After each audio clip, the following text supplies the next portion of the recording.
अगर तुम्हारे सामने शेर आ जाए तो क्या करोगे?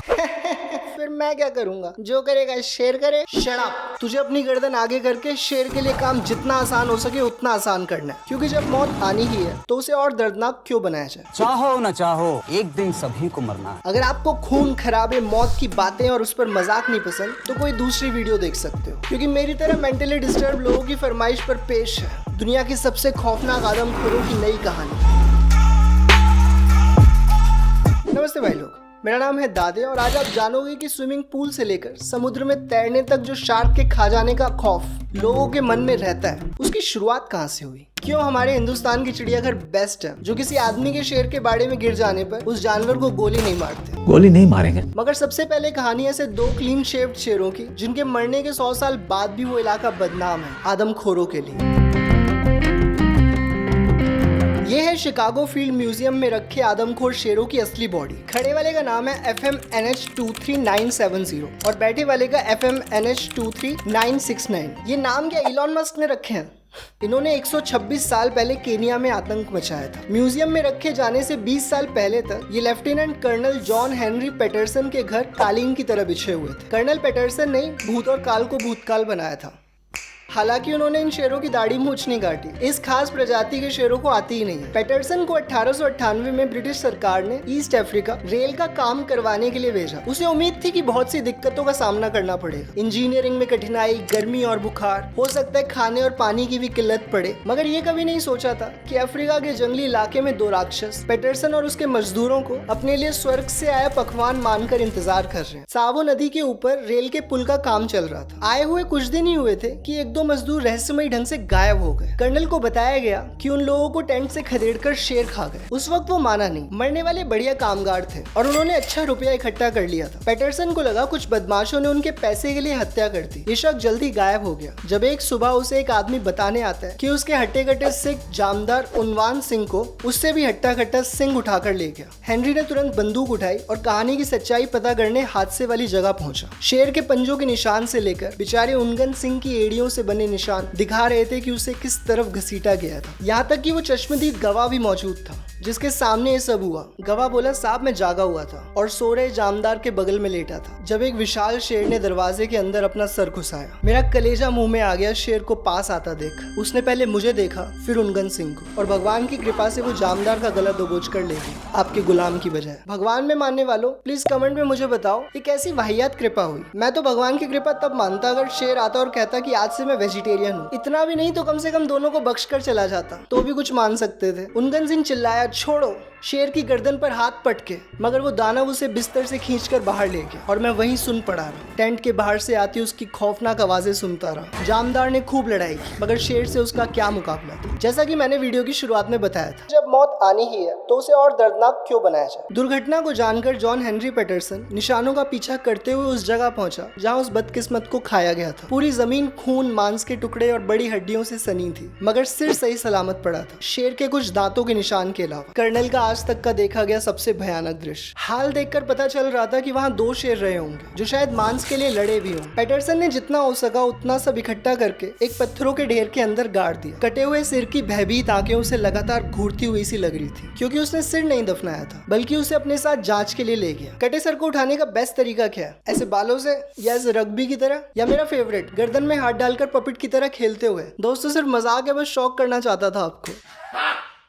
देखते ही देखते हालात बद से बदतर होने लगे। शेरों ने मजदूरों के टेंट के साथ साथ कैंप हॉस्पिटल पर भी हमला करके एक मरीज को मार डाला। छावनी के चारों ओर बोमा लगा दी, एक तरह की कांटों भरी मोटी फेंस जंगली जानवरों को दूर रखने के लिए, मगर शेर उसे भी पार कर देते। मजदूरों ने वहाँ काम करने से इनकार कर दिया। रेल का काम रुक गया। मामला इतना गंभीर था कि ब्रिटिश प्रधानमंत्री पार्लियामेंट में इस बारे में चर्चा करते हैं। अंग्रेज सरकार ने बंदूकधारी सिपाहियों को भेजा मजदूरों की सुरक्षा के लिए। कर्नल पैटरसन कसम खाता है कि वो आदमखोरों को मारकर ही दम लेगा।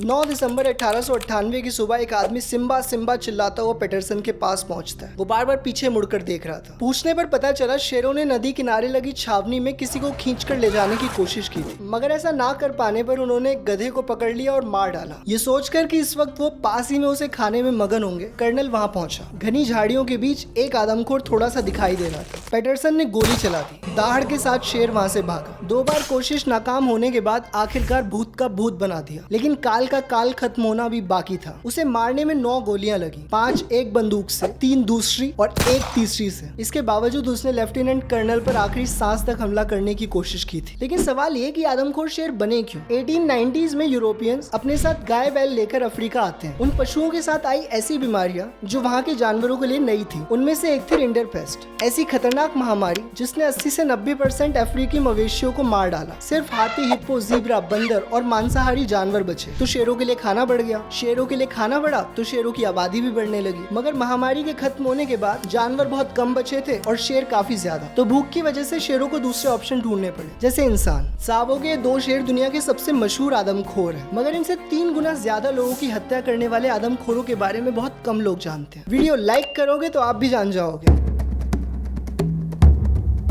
पनार के आदमखोर तेंदुए ने 400 से ज्यादा लोगों को मारा था। इतने हमलों के बावजूद वो दिखाई नहीं दिया था, क्योंकि बाघों की तरह तेंदुए दिन में शिकार नहीं करते, वो इंतजार करते हैं अंधेरे का। कुछ ही सालों में आदमखोर इतना बेखौफ हो गया कि लोगों के घर के अंदर घुसकर उनका शिकार करने लगा। अल्मोड़ा के डिप्टी कमिश्नर ने जिम कॉर्बेट को इस आदमखोर से निजात दिलाने की दरख्वास्त की। कॉर्बेट तब तक कुछ मैन ईटर्स को मारकर अपना नाम बना चुके थे। अप्रैल 1909 में उस गाँव पहुंचे जहाँ पिछली रात हमला हुआ था। जिसकी बीवी को तेंदुए ने मारने की कोशिश की थी, वो रोता हुआ कॉर्बेट के पास आता है। पिछली रात जब दोनों सो रहे थे, तेंदुए ने चुपके से घर में घुसकर उसकी बीवी की गर्दन दबोच ली। औरत ने पति का हाथ पकड़ लिया। आदमी एक हाथ से औरत को खींचता है, दूसरे से दरवाजा। तेंदुए ने एक पंजा औरत की छाती पर मारा, लेकिन वो दोनों इसे बाहर निकालने में सफल रहे। सारी रात आदमखोर पंजे से दरवाजा तोड़ने की कोशिश करता रहा और वो घर के एक कोने में सहमे पड़े रहे। अगली रात जिम कॉर्बेट ने उन दोनों के पास गुजारी, तेंदुए के लौटने का इंतजार करते हुए। उन्होंने लिखा है, मैं सच्चे दिल से उम्मीद करता हूँ कि इस कहानी को पढ़ने वाला कोई भी इंसान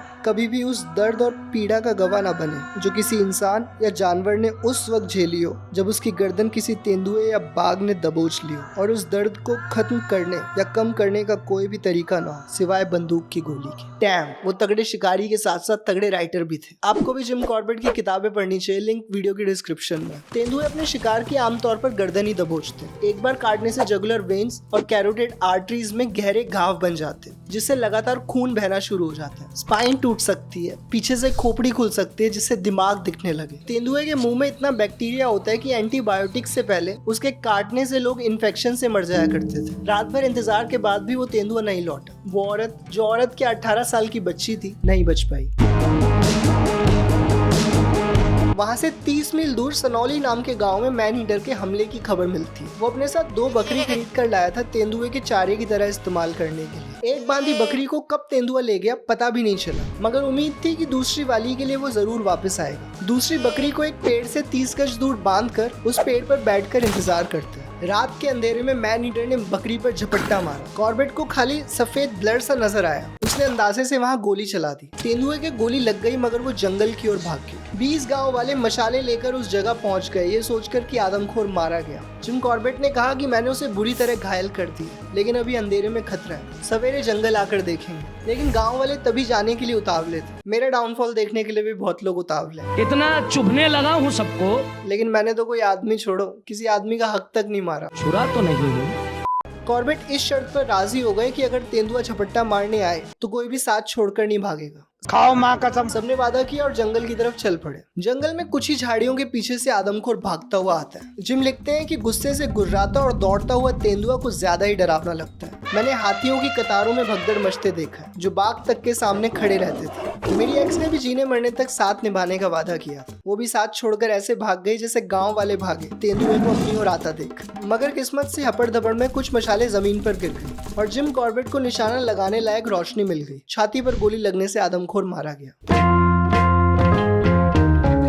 ऐसे कई डर हैं जो कार्टून और फिल्मों ने हमारे अंदर जबरदस्ती भर दिए, मगर वो जिंदगी में कभी नहीं होने वाले। जैसे दलदल में फंसना। ये होते कहाँ हैं दलदल? मैंने जीवन में टीवी के अलावा कहीं नहीं देखा। देखना तो छोड़ो, किसी के मुंह से शब्द नहीं सुना मेटाफर के अलावा कभी असली दलदल के लिए इस्तेमाल करते हुए। मगर मुझे पता है कि अगर कभी असली में फंस जाओ तो ज्यादा हिलना डुलना नहीं है, वरना और धंसते चले जाओ। इसी तरह बॉम्ब डिफ्यूज भी फिल्मों में इतनी बार होता है कि आपको लगा होगा किसी दिन आपकी बारी भी जरूर आएगी, जब सिर्फ टाइमर में 10 सेकंड बचे होंगे और ये फैसला करना होगा कि नीली तार काटूं या लाल वाली।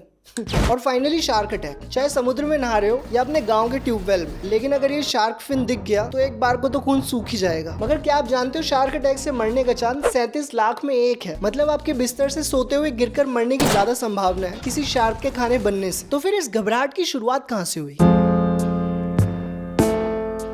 1916 में जुलाई की गर्मी से राहत पाने 23 साल का चार्ल्स विंसेंट अपने कुत्ते के साथ न्यू जर्सी शोर के समुद्र में डुबकी लगाने उतरते हैं। तभी अचानक एक काला फिन गहरे पानी से निकलकर ऊपर आया। उस समुद्री जीव ने विंसेंट की टांग पकड़ ली और छोड़ी ही नहीं। वो चिल्लाता रहा जब समुद्र के पानी के सफेद झाग उसके खून से लाल हो रहे थे। लोगों ने खींचकर उसे बाहर निकाला, पर जानवर ने उसे जमीन पर लाने तक छोड़ा ही नहीं। विंसेंट की बहुत खून बहने से मौत हो गई। 20वीं सदी की शुरुआत में समुद्र में नहाना अमेरिकियों का नया नया शौक बन रहा था, पर शार्क के हमले की बात न्यू जर्सी में कभी नहीं सुनी गई थी। उस जमाने के वैज्ञानिकों का मानना था कि शार्क बहुत शर्मीली होती है और इतनी ताकतवर नहीं कि किसी इंसान को मार पाए। प्राचीन नाविकों के शार्क अटैक की कहानियों को उन्होंने वैसे ही खारिज कर दिया जैसे तुम खारिज कर देते हो अपने नाना की रात को खेत में छलावे से कुश्ती लड़ने की कहानी को।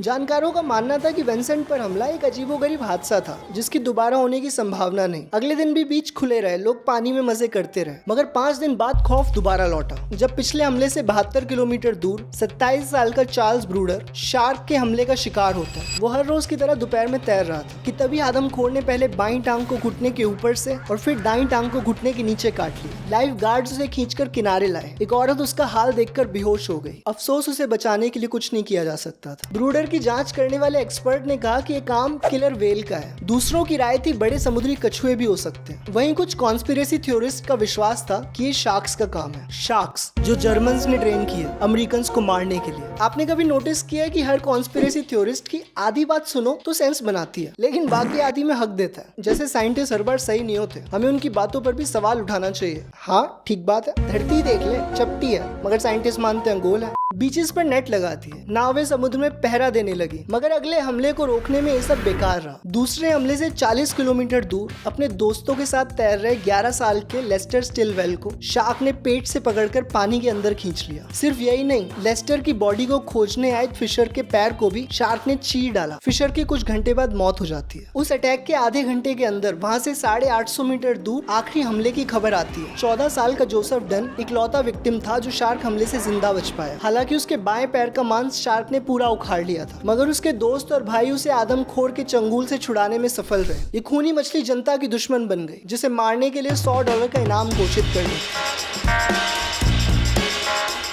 न्यू जर्सी के गुस्साए लोगों ने जो शार्क दिखी उसे बम, बंदूक, जाल से मारना शुरू कर दिया। घटना के 2 दिन बाद अमेरिकी राष्ट्रपति इमरजेंसी मीटिंग बुलाते हैं। उसी सुबह माइकल श्लीजर को अपने जाल में शार्क की पूंछ का ब्लैक फिन नजर आता है। उसने शार्क को टूटे चप्पू से तब तक मारा जब तक मछली ने हिलना डुलना बंद नहीं कर दिया। जमीन पर माइकल ने शार्क का पेट चीरा, जिसमें उसके हिसाब से इंसान की हड्डियां निकली। श्लीजर उस आदमखोर को सजाकर मैनहट्टन की एक दुकान में टिकट के साथ प्रदर्शित करता है। वो पीटी बार्नम के सर्कस में शेर का खेल दिखाया करता था। बार्नम का चेला हो और ऐसी खुराफात से पैसे ना कमाए, ये तो हो ही नहीं सकता। पीटी बार्नम से जुड़ी एक और मस्त कहानी जानने के लिए ये वीडियो देख सकते हो। इन घटनाओं के बाद से खतरनाक और डरावनी चीजों को दिखाने के लिए शार्क की तस्वीरों का इस्तेमाल शुरू होने लगा। अखबारों के कार्टून्स, जॉज जैसी फिल्मों ने समाज पर गहरा प्रभाव डाला। शार्क दिखती ही इतनी खौफनाक है, काली आंखें, बिना होठों के मुंह में चाकू जैसे दांत और इतना बड़ा जबड़ा जिसमें अगर कोई फंस जाए तो साबुत बाहर ही नहीं निकल सकता। पर ये शार्क्स के साथ बहुत नाइंसाफी है। आपको पता है साल भर में शार्क्स कुल मिलाकर 5-10 लोगों को मारती होंगी। और पता है इंसान हर साल कितनी शार्क्स को मारता है? 10 करोड़। 10 करोड़ शार्क्स को हर साल मारा जा रहा है उनके फिन से बने सूप के लिए। हमें तो शार्क्स की मदद करनी चाहिए नंबरों को 5-10 से ऊपर बढ़ाने के लिए, और हम है कि इतने से के लिए इतना हाई हल्ला मचा रहे हैं। इसी दोगलेपन पर कॉमेडियन एंथनी जेसेल्निक ने उंगली उठाई थी अपने अंदाज में। एंथनी जेसेल्निक अपने शो में शार्क पार्टी रखते हैं। एक आदमी के शार्क द्वारा मारे जाने की खुशी में लड़कियां शार्क के कपड़े पहनकर उसके साथ नाचती हैं और वो मारे जाने वाले एडम स्ट्रेंज की तस्वीर दिखाकर कहता है, हंस कुत्ते के बच्चे। Smile, you son of a... इस साल शार्क के द्वारा मारे गए इंसान 1 और इंसानों के द्वारा मारी गई शार्क्स 1,70,00,000। इस पर अमेरिका में बहुत बवाल हुआ। लोग बोले कोई इतना खराब कैसे नाच सकता है। और न्यूजीलैंड में भी बवाल हुआ क्योंकि एडम स्ट्रेंज न्यूजीलैंड का था। इस पर आपकी क्या राय है कमेंट्स में बताओ, क्योंकि मैं तो बिल्कुल सहमत हूँ जेसेल्निक के साथ। शार्क किसी के घर तो जाती नहीं उसे खाने, इस वीडियो के दूसरे आदमखोरों की तरह। ये मछली समुद्र में पिछले 40 करोड़ साल से रह रही है, यानी शार्क्स धरती पर डायनासोर ही नहीं पेड़ों से भी पुरानी है। उसका कोई इंटरेस्ट नहीं टेलीफोन पर पॉर्न देखने वाले बंदरों को खाने में, वो तो दूसरी मछलियां और समुद्री जीवों को खाना पसंद करती है। एक तरफ हमने डिफॉरेस्टेशन, पॉल्यूशन, शिकार करके कितने ही जानवरों को एक्सटिंक्शन की कगार पर लाकर घर खड़ा कर दिया है। मगर दूसरी तरफ टीवी और न्यूज में सिर्फ बेचारे मरने वाले इंसानों की बातें होती हैं। मैं कोई बहुत बड़ा पशु प्रेमी तो नहीं, पर पूरे पैशन से लोगों को हेट करता हूँ।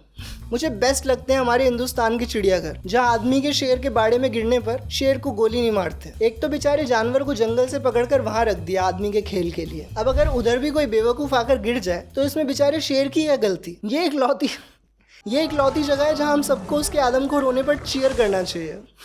अगर वीडियो पसंद आई तो लाइक करो, कोई बात बुरी लगी तो मजाक समझना, उसके लिए क्षमा चाहता हूँ, और सही लगी तो सीरियस। ऐसे अतरंगी कंटेंट के लिए चैनल सब्सक्राइब करो और हिंदुस्तान के सबसे खूंखार आदमखोरों की कहानी जानने के लिए ये वीडियो देखो। नाम रहना सदा ही आबाद हूँ मैं शाश्वत।